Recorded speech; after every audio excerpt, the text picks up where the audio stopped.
Welcome back to Radical and Relevant, a daily exploration of the gospel.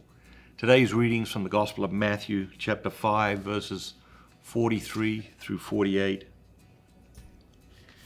You have heard that it was said, "You shall love your neighbor and hate your enemy."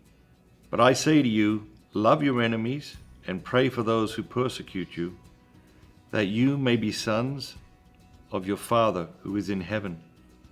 For he makes the sun rise on the evil and on the good, and he sends rain on the just and on the unjust. For if you love those who love you, what reward have you? Do not even the tax collectors do the same?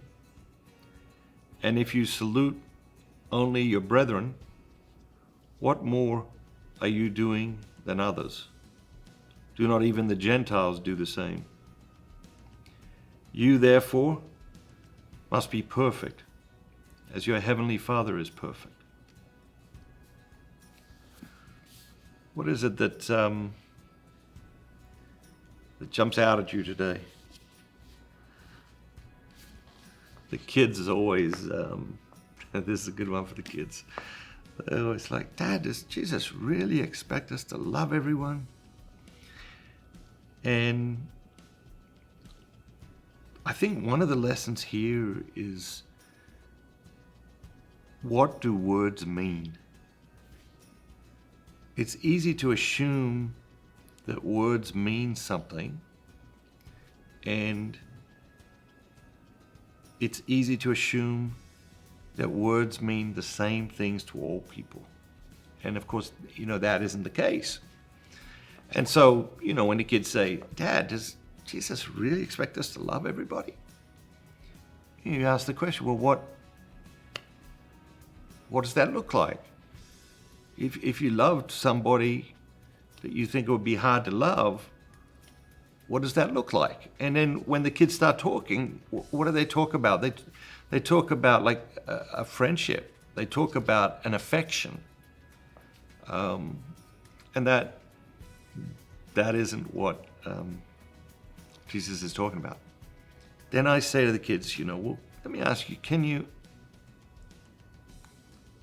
love somebody even if you don't like them? Of course, then they're like looking at me. No, Dad, you can't love somebody. If you don't like somebody, you can't love them. Well, why not? Well, because like comes before love, and love is more than like.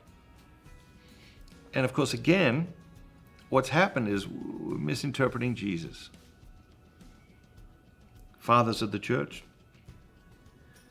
have taught us love is to will the good of the other. It's to want good things for the other person. And they're not, a new car and a new house. That's okay. There's nothing wrong with that. But more than that, it's to want heaven for them. It's to want them to know God. It's to want them to know real friendship. It's to want them to have a great marriage. It's to want them to have powerful relationships with their children. It's to want them to have a great career. To will the good of the other. And that's love. And you don't need to like a person to will their good. You don't need to like a person to pray that they get closer to God. You don't need to like a person to hope that they get to heaven one day. And so when we start to talk about things, we need to be clear what the words mean. Not what the culture says they mean. Culture says love's a feeling. Well, if you take that definition and now you got to love everybody, well, no, you're not going to feel love towards everybody.